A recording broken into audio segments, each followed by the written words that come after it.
As the GM food debate swirls around us, it is important to appreciate that our custom of eating food that has been genetically modified is actually thousands of years old. In fact, both our domesticated animals, the source of our meat, and the crop plants that furnish our grains, fruits, and vegetables are very far removed genetically from their wild forebears. Agriculture did not suddenly arise, fully fledged, 10,000 years ago. Many of the wild ancestors of crop plants, for example, offered relatively little to the early farmers. They were low yield and hard to grow. Modification was necessary if agriculture was to succeed. Early farmers understood that modification must be bred in, genetic, we would say, if desirable characteristics were to be maintained from generation to generation. Thus began our agrarian ancestors' enormous program of genetic modification.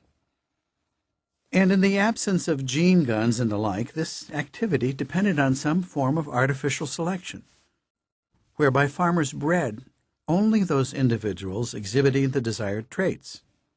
The cows with the highest milk yield, for example. In effect, the farmers were doing what nature does in the course of natural selection, picking and choosing from among the range of available genetic variants to ensure that the next generation would be enriched with those best adapted for consumption in the case of farmers, for survival in the case of nature. Biotechnology has given us a way to generate the desired variants so that we do not have to wait for them to arise naturally. As such, it is but the latest in a long line of methods that have been used to genetically modify our food. Weeds are difficult to eliminate. Like the crop whose growth they inhibit, they are plants too. How do you kill weeds without killing your crop? Ideally, there would be some kind of Passover system whereby every plant lacking a protective mark, the weeds in this case, would be killed, while those possessing the mark, the crop, would be spared. Genetic engineering has furnished farmers and gardeners just such a system in the form of Monsanto's Roundup Ready technology. Roundup is a broad-spectrum herbicide that can kill almost any plant. But through genetic alteration, Monsanto scientists have also produced Roundup-ready crops that possess built-in resistance to the herbicide and do just fine, as all the weeds around them are biting the dust. Of course, it suits the company's commercial interests that farmers who buy Monsanto's adapted seed will buy Monsanto's herbicide as well. But such an approach is also actually beneficial to the environment. Normally, a farmer must use a range of different weed killers, each one toxic to a particular group of weeds, but safe for the crop. There are many potential weed groups to guard against. Using a single herbicide for all the weeds in creation actually reduces the environmental levels of such chemicals, and Roundup itself is rapidly degraded in the soil. Unfortunately, the rise of agriculture was a boon not only to our ancestors, but to herbivorous insects as well.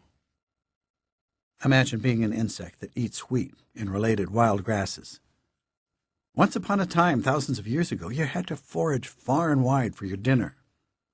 Then along came agriculture, and humans conveniently started laying out dinner in enormous stands. It is not surprising that crops have to be defended against insect attack.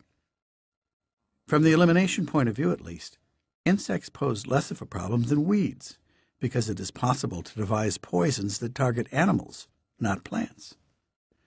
The trouble is that humans and other creatures we value are animals as well.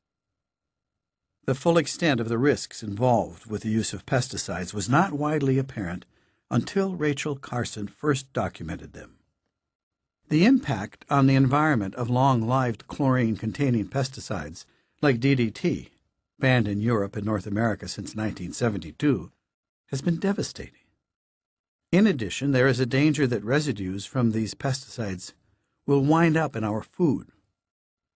While these chemicals at low dosage may not be lethal, they were, after all, designed to kill animals at a considerable evolutionary remove from us. There remain concerns about possible mutagenic effects, resulting in human cancers and birth defects. An alternative to DDT came in the form of a group of organophosphate pesticides, like parathion. In their favor, they decompose rapidly once applied and do not linger in the environment. On the other hand, they are even more acutely toxic than DDT. The sarin nerve gas used in the terrorist attack on the Tokyo subway system in 1995, for instance, is a member of the organophosphate group. Even solutions using nature's own chemicals have produced a backlash. In the mid-1960s, chemical companies began developing synthetic versions of a natural insecticide, pyrethrin, derived from a small daisy-like chrysanthemum. These helped keep farm pests in check for more than a decade until, not surprisingly, their widespread use led to the emergence of resistant insect populations. Even more troubling, however, pyrethrin, though natural, is not necessarily good for humans. In fact, like many plant-derived substances, it can be quite toxic. Pyrethrin experiments with rats have produced Parkinson-like symptoms, and epidemiologists have noted that this disease has a higher incidence in rural environments than in urban ones. Overall, and there is a dearth of reliable data, the Environmental Protection Agency estimates that there may be as many as 300,000 pesticide-related illnesses among U.S. farm workers every year. Organic farmers have always had their tricks for avoiding pesticides. One ingenious organic method relies on a toxin derived from a bacterium, or often the bacterium itself, to protect plants from insect attack. Bacillus thuringiensis, BT, naturally assaults the cells of insect intestines, feasting upon the nutrients released by the damaged cells. The guts of the insects exposed to the bacterium are paralyzed, causing the creatures to die from the combined effects of starvation and tissue damage. Originally identified in 1901 when it decimated Japan's silkworm population, Bacillus thuringiensis was not so named until 1911, during an outbreak among flower moths in the German province of Thuringia. First used as a pesticide in France in 1938, the bacterium was originally thought to work only against Lepidopteran, moth butterfly caterpillars. But different strains have subsequently proved effective against the larvae of beetles and flies. Best of all, the bacterium is insect-specific. Most animal intestines are acidic, that is, low pH, but the insect larval gut is highly alkaline, high pH, just the environment in which the pernicious BT toxin is activated.